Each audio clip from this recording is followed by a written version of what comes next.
Hello students, 10th standard Hindi में आज हम दूसरा लेसन शुरू करेंगे जिसका नाम है बूढ़ी काकी। इसके लेखक है हिंदी के जाने माने सुप्रसिद्ध उपन्यासकार प्रेमचंद जी। हिंदी साहित्य के उपन्यास सम्राट प्रेमचंद जी का परिचय देखते हैं हम। उनका जन्म 31 जुलाई सन 1880 को वाराणसी के निकट छोटे से गांव लम्भीन में हुआ था। उनकी माता का नाम आनंदी देवी एवं पिता का नाम अजायब राव था और प्रेमचंद जी का मूल नाम धनपत राय था। वो केवल 8 वर्ष की आयु के थे तब उनकी माता का निधन हो गया था और पूरे घर की जिम्मेदारी उन पर आ पड़ी। उनके पिताजी ने दूसरी शादी की। सौतेली माँ से उनको माँ का प्यार नहीं मिला और उनका पूरा जीवन, पूरा बचपन गरीबी में बीता। जब वो 15 वर्ष की आयु के थे तब उनकी शादी हो गई। उनकी पत्नी उम्र में बड़ी और झगड़ालू स्वभाव की थी। शादी के बाद केवल 1 साल बाद उनके पिताजी का भी देहांत हो गया और परिवार की सारी जिम्मेदारी उन पर आ गई।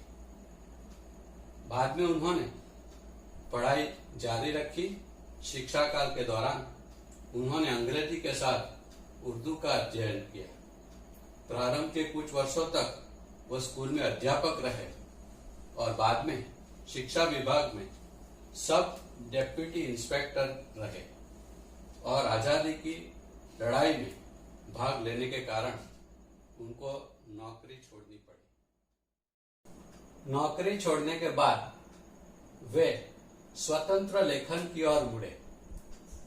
वे हिंदी के ही नहीं बल्कि पूरे भारतीय साहित्य के महान व्यक्तित्व थे। अपनी आवाज को लोगों तक पहुंचाने के लिए उन्होंने उपन्यास, कहानियां और नाटक लिखे, अन्य भाषाओं से अनुवाद किए, निबंध लिखे, बाल उपयोगी साहित्य की रचनाएं भी उन्होंने की। उनकी सुप्रसिद्ध रचनाओं के बारे में जानते हैं। सेवा सदन उनका सबसे पहला उपन्यास है। उसके बाद गबन, वरदान, प्रतिज्ञा, प्रेमाश्रम, रंगभूमि, कर्मभूमि, निर्मला, कायाकल्प, गोदान और मंगलसूत्र जो अपूर्ण रहा क्योंकि 1936 में उनका देहांत होने के कारण यह अंतिम उपन्यास अधूरा रहा, जो बाद में उनके पुत्र हिंदी के जाने माने लेखक अमृत राय ने उनके पिता का वो अधूरा उपन्यास पूरा किया। इसके अलावा मानसरोवर 1 से 8 भागों में उनकी करीब 300 से अधिक कहानियां संग्रहित है। प्रेम की वेदी, करबला और संग्राम ये 3 उनके प्रसिद्ध नाटक है। कुछ विचार, कलम और तलवार आदि उनके निबंध संकलन है। उनकी जो सुप्रसिद्ध उपन्यास है उनके, उसके बारे में कुछ बात करूंगा कि सेवा सदन उनका पहला उपन्यास जिसमें उन्होंने अनमेल विवाह की बात की। उसके बाद कर्मभूमि उपन्यास पर से हिंदी सीरियल बन चुकी है जो दूरदर्शन पर प्रसारित हुई थी। निर्मला उपन्यास पर से भी हिंदी सीरियल बनी थी जो दूरदर्शन पर बहुत साल पहले आती थी। गोदान उनकी सबसे प्रसिद्ध रचना है जिस पर हिंदी मूवी बनी। इस प्रकार से प्रेमचंद जी के कुछ उपन्यासों पर टीवी सीरियल्स और फिल्म भी बन चुकी है। उनकी मानसरोवर कहानियों में से कई कहानियों पर आधारित धारावाहिक भी बन चुकी है जो दूरदर्शन पर आती थी, मुंशी प्रेमचंद की अमर कहानियां नाम से। प्रेमचंद जी के परिचय के बाद आइए हम इस कहानी का सेंटर आइडिया देखते हैं। बूढ़ी काकी कहानी में प्रेमचंद जी ने ऐसे दयनीय वृद्धों की अवस्था की ओर हमारा ध्यान खींचा है जिन्हें उपेक्षा मिली है। उपेक्षा का अर्थ है जिसकी ओर कोई ध्यान नहीं देता, जिसको निग्लेक्ट किया जाता है। ऐसे बूढ़े व्यक्ति जो जीवन के हर क्षण को आनंद पूर्वक उपभोग करना चाहते हैं। यह मूल कहानी का संक्षिप्त रूप है। तो आइए शुरू करते हैं कहानी का अध्यापन। बुढ़ापा बहुधा बचपन का पुनरागमन हुआ करता है। बुढ़ापा बहुधा यानी ज्यादातर बचपन का पुनरागमन, पुनरागमन यानी वापस आना। यानी इस वाक्य का अर्थ है बच्चे और बूढ़ों में काफी समानता होती है। बूढ़ी काकी में जीभ के स्वाद के सिवा न कोई और चेष्टा शेष थी, न अपने कष्टों की ओर आकर्षित करने का रोने के अतिरिक्त कोई दूसरा सहारा है। इस सेंटेंस का अर्थ है बूढ़ी चाची को हमेशा जीभ का स्वाद यानी अच्छा खाने की इच्छा उसको होती है। इसके अलावा और कोई चेष्टा यानी कोशिश शेष नहीं थी, और कोई चेष्टा बाकी नहीं थी। हमेशा उसका ध्यान खाने में लगा रहता था। समस्त इंद्रियां हाथ पैर जवाब दे चुके थे।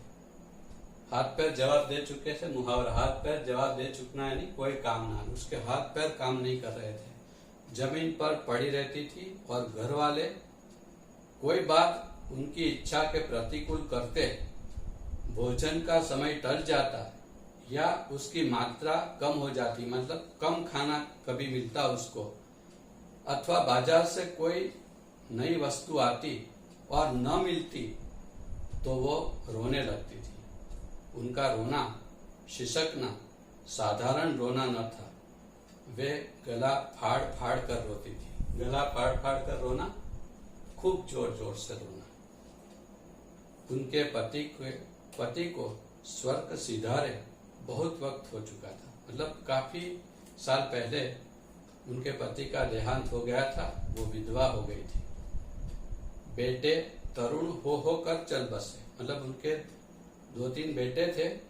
वो तरुणावस्था मतलब टीनेज 13 to 19 की जो अवस्था होती है, टीनेजर होकर चल बसे, मतलब उनकी भी मृत्यु हो गई।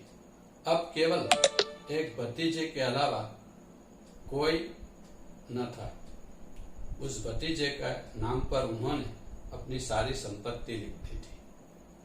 उनके भतीजे का नाम था बुद्धिराम। बुद्धिराम ने सारी संपत्ति लिखाते समय खूब लंबे चौड़े वादे किए, किंतु वे सब वादे केवल कूली डिपो के दलाल के दिखाए हुए सज्जबाग थे। कूली डिपो के दिखाए हुए दलालों के सज्जबाग थे, मतलब केवल झूठे सपने, बड़ी बड़ी बातें उसने की थी लेकिन कुछ काम नहीं किया था। यद्यपि उस संपत्ति की वार्षिक आय कम न थी, तथापि बूढ़ी काकी को पेट भर भोजन की कठिनाई से मिलता था। फिर भी वो भतीजा अपनी चाची को 2 वक्त भरपेट खाना नहीं देता था। लड़कों का बूढ़ों से स्वाभाविक विद्वेष होता ही है। विद्वेष का अर्थ है बैर, शत्रुता, जलन। और फिर जब माता पिता का यह रंग देखते तो बूढ़ी चाची को और सताया करते थे। मतलब जैसा व्यवहार माता पिता करते हैं वैसा ही व्यवहार बच्चे भी करते हैं।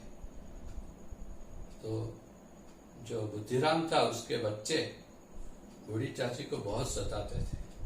कोई चुटकी काट कर भाग जाता था, कोई उन पर पानी का कुल्ला कर देता था। काकी चीख मार कर रोती थी, परंतु यह बात प्रसिद्ध थी कि वे केवल खाने के लिए ही रोती है। मतलब सबको ऐसा ही लगता था जब बूढ़ी चाची रोती है तो उसको भूख लगी है। अतएव यानी इसलिए उनके संताप और आर्तनाद पर कोई ध्यान नहीं देता था। मतलब संताप यानी दुख और आर्तनाद यानी दर्द भरी आवाज, जो उसकी चीख थी, दर्द भरी आवाज, उसकी ओर कोई ध्यान नहीं देता था। संपूर्ण परिवार में यदि काकी से किसी से अनुराग था, अनुराग यानी प्रेम, काकी से कोई प्यार से बात करता था, प्यार करता था, तो वह था बुद्धिराम की छोटी लड़की लाडली। लाडली अपने दोनों भाइयों के डर से अपने हिस्से की मिठाई या चबैना, चबैना मतलब ऐसी चीज जिसको चबा कर खाया जाता है, वो बूढ़ी चाची के पास बैठकर खाया करती थी। यही उनका रक्षागार था। रक्षागार मतलब सुरक्षित जगह, मतलब वहां पर बूढ़ी चाची अपने आप को सुरक्षित महसूस करती थी। यद्यपि काकी की शरण उनकी लोलुपता के कारण महंगी पड़ती थी। लोलुपता यानी लालच। तथापि भाइयों के अन्याय की तुलना में कहीं सुलभ थी। मतलब जो लाडली थी, उनके भाई उसके साथ अन्याय करते थे, उससे तो ज्यादा वो बूढ़ी चाची के साथ सुरक्षित महसूस करती थी। रात का समय था। बुद्धिराम के द्वार पर शहनाइयां बज रही थी। गांव के बच्चों का झुंड विस्मयपूर्ण नेत्रों से गाने का रसास्वाद कर रहे थे। आज बुद्धिराम के बड़े लड़के मुखराम का तिलक आया है। तिलक मतलब उसकी मंगनी थी, उसका एंगेजमेंट। यही वह उत्सव है। घर के भीतर स्त्रियां गीत गा रही थी। रूपा मेहमानों के लिए भोजन के प्रबंध में व्यस्त थी। रूपा बुद्धिराम की पत्नी का नाम है रूपा। तो मेहमानों के लिए खाना बनाने में व्यस्त थी, बिजी थी। भट्ठियों पर कढ़ाह चढ़े हुए थे। चूल्हों पर बड़ी बड़ी कढ़ाइयां रखी गई थी। एक में पूड़ियां कचौड़ियां निकल रही थी। एक बड़े पतीले में मसालेदार सब्जियां पक रही थी। घी और मसालों की सुगंध चारों ओर फैली हुई थी। बूढ़ी काकी अपनी कोठरी में बैठी हुई थी। यह सुगंध उन्हें बेचैन कर रही थी। वे मन ही मन सोच रही थी कि इतनी देर हो गई, कोई भोजन लेकर क्यों नहीं आया। मालूम होता है सब भोजन कर चुके हैं। यह सोचकर उन्हें रोना आया, परंतु अपशकुन होने के डर से वह रो न सकी। बूढ़ी चाची की कल्पना में पूरियों की तस्वीर नाचने लगी। मतलब उनको पूरी खाने की बड़ी इच्छा हुई। पूरी उनको बहुत प्रिय थी, तो पूरी खाने की कल्पना से ही वो खुश हो गई। खूब लाल लाल, फूली फूली, नरम नरम होंगी। कचौड़ियों में अजवाइन और इलायची की महक आ रही होगी। एक पूरी मिलती तो जरा हाथ में लेकर देखती, क्यों न चलकर कढ़ा की ओर में बैठूं। इस प्रकार निर्णय करके बूढ़ी चाची उखड़ू बैठकर, उखड़ू मतलब हाथ पैर दोनों ऐसे सिकुड़ कर बैठकर, हाथों के बल सरकती हुई बड़ी कठिनाई से चौखट से उतरी और धीरे धीरे रेंगती हुई कढ़ा के पास आ बैठी। कढ़ा मतलब किचन में, जहां पर खाना पक रहा था, वहां आ गई। यहां आने पर उन्हें उतना ही धैर्य हुआ जितना भूखे कुत्ते को खाने वाले के सम्मुख बैठने से होता है। बुद्धिराम की पत्नी रूपा उस समय कार्यभार से परेशान थी। मतलब काम के टेंशन में बहुत आ गई थी। सारा खाना उसी को बनाना था, तो वो बड़ी चिंता में थी। कभी इस कमरे में आती, कभी उस कमरे में जाती, कभी कढ़ा की पास आती, कभी भंडार में चली जाती। भंडार मतलब जहाँ खाने का सब सामान रखा जाता है, वो जगह। बेचारी अकेली दौड़ते दौड़ते व्याकुल हो रहती थी। झुंझलाती, झुंझला मतलब गुस्सा करना, खुद पर गुस्सा करती। कुढ़ती थी, नाराज होती थी, परंतु क्रोध प्रकट करने का अवसर नहीं पाती थी। इस प्रकार इस अवस्था में उसने बूढ़ी चाची को कढ़ा के पास बैठा देखा तो वह जल उठी। मतलब उसको बहुत गुस्सा आया। वो क्रोध उसका रुका नहीं। जिस प्रकार मेढक केंचुए पर झपटता है, उसी प्रकार वह बूढ़ी चाची पर झपटी और उन्हें दोनों हाथों से झटक कर बोली, ऐसे पेट में आग लगे, पेट है या भाड़। मतलब उसको बहुत बुरी तरह डांटने लगी, हमारा पेट है या भाड़ है। कोठरी में बैठे हुए क्या दम घुटता था? अब मेहमानों ने नहीं खाया, भगवान को भोग नहीं लगा, तब तक धैर्य न हो सका।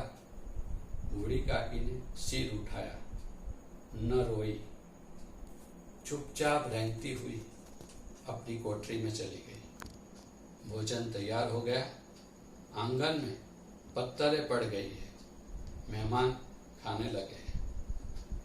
बूढ़ी चाची अपनी कोठरी में आकर पश्चाताप कर रही थी, खुद को कोस रही थी कि मैं वहां कैसे चली गई। उन्हें रूपा पर क्रोध नहीं आया, अपनी जल्दबाजी पर दुख था। सच ही तो था, जब तक मेहमान लोग भोजन न कर लेंगे, घर वाले कैसे खाएंगे। मुझसे इतनी देर भी नहीं रहा गया। अब जब तक कोई बुला नहीं आएगा, तब तक मैं जाऊंगी नहीं।